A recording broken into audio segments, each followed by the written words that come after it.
नमस्कार मंडळी, आजच्या स्पर्धात्मक युगात व्यवसाय टिकून राहण्यासाठी लागतं ते योग्य मार्गदर्शन.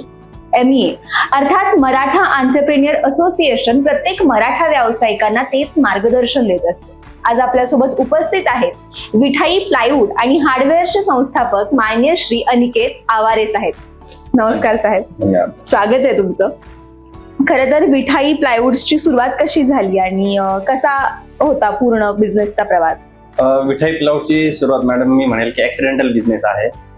मी एका फेज मधून बाहेर निघताना मला एका मित्राने सुचवलं की असा असा बिझनेस आहे आणि तुमचं जे नेटवर्क आहे ते तुमचं या बिझनेसला फायदा होईल, आणि त्यांनी मला सुचवलं की प्लायवूड क्षेत्रामध्ये तुम्ही येऊ शकता.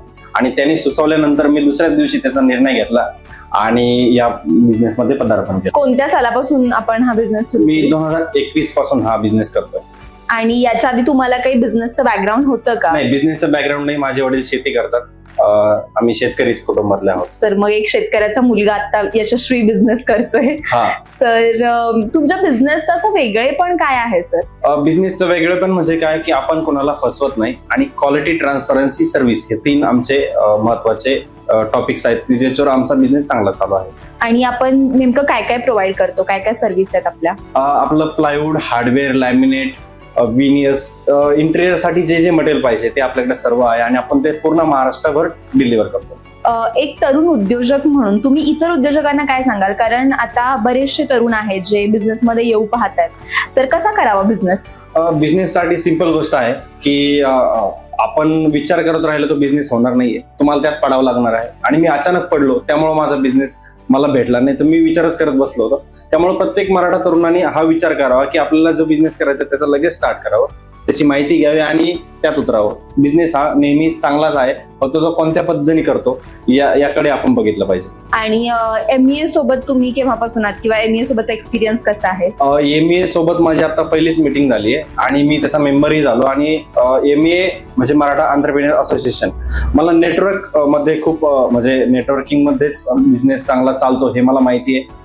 सर, तुम्ही एक यशस्वी बिझनेस करत आहात, तर बिझनेस लाईफ आणि पर्सनल लाईफ कसा समतोल राखला जातो?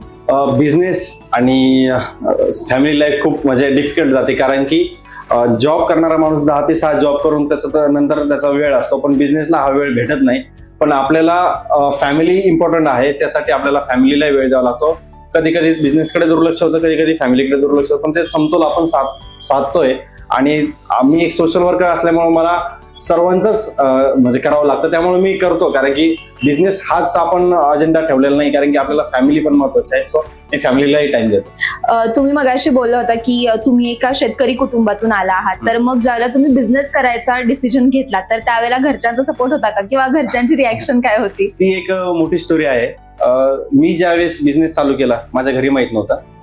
मी डायरेक्टली बिझनेस चालू केला आणि घरच्यांना सांगितलं मी बिझनेस चालू केला. तर मला असं वाटतं माझ्या वडिलांना 2-3 दिवसांनीच ऍडमिट करावं लागलं होतं. तो म्हणजे आपल्या मराठा कुटुंबामध्ये बिझनेसला खूप हे केलं जातं, पण आज ते माझ्यासाठी काही करायला तयार आहे, की बिझनेस मध्ये पैसा लावण्यासाठी पण काही करायला तयार आहे, कारण की त्यांना ती ग्रोथ बिझनेस मध्ये दिसली. कारण ज्यावेळेला आपण करून नाही दाखवत त्यावेळेला म्हणजे घरच्यांचा सुद्धा नाही विश्वास बसत, आणि ते तुम्ही करून दाखवलं. कारण रतन टाटा नेहमी म्हणतात की तुम्ही डिसिजन घेतल्यावरती नका विचार करू, जो डिसिजन घेतलाय तर तो डिसिजन कसा योग्य होईल याच्यावरती ठाम राहा.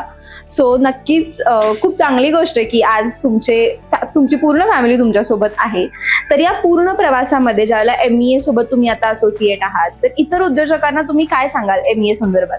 व्यवसायाचं मार्गदर्शन घेण्यासाठी आपले मराठा बांधव कसा व्यवसाय करतात याकडे पाहिलं पाहिजे आणि आपल्या बिझनेसची सुरुवात केली पाहिजे. धन्यवाद.